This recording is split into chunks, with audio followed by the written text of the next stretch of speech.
Donfaf macho. O donfaf é uma das aves europeias mais belas.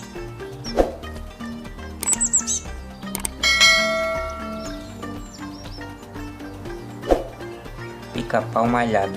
O pica-pau malhado é um membro da família dos pica-pais. Tem a sua distribuição na Europa e no norte da Ásia.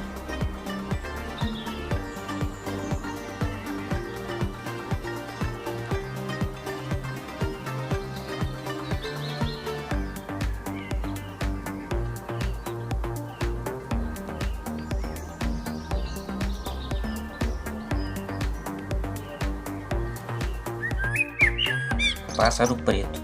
O pássaro preto é uma das aves brasileiras mais populares, também conhecida como ave negra em Tupi e Chico Preto no Maranhão.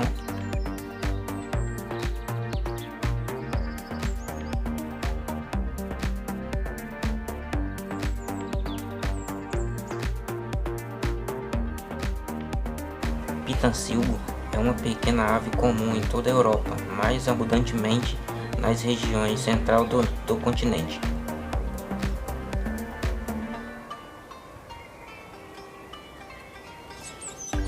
O champim azul é um pássaro com 10 a 12 centímetros de comprimento da família Paridae. É uma ave muito difundida e comum.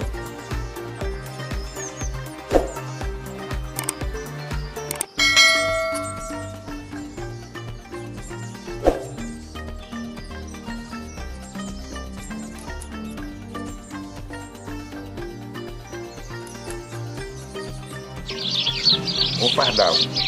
O pardal tem sua origem no Oriente Médio. Entretanto, este pássaro começou a se dispersar pela Europa e Ásia.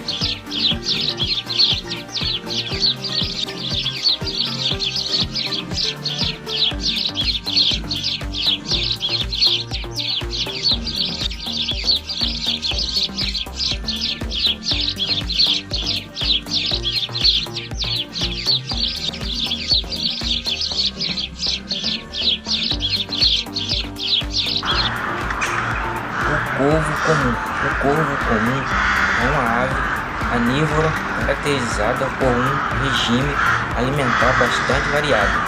A sua dieta pode variar amplamente com a localização.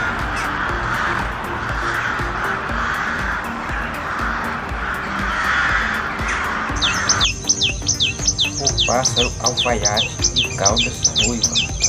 O pássaro alfaiate tem a asa curta e arredondada, caudas curtas, pernas fortes.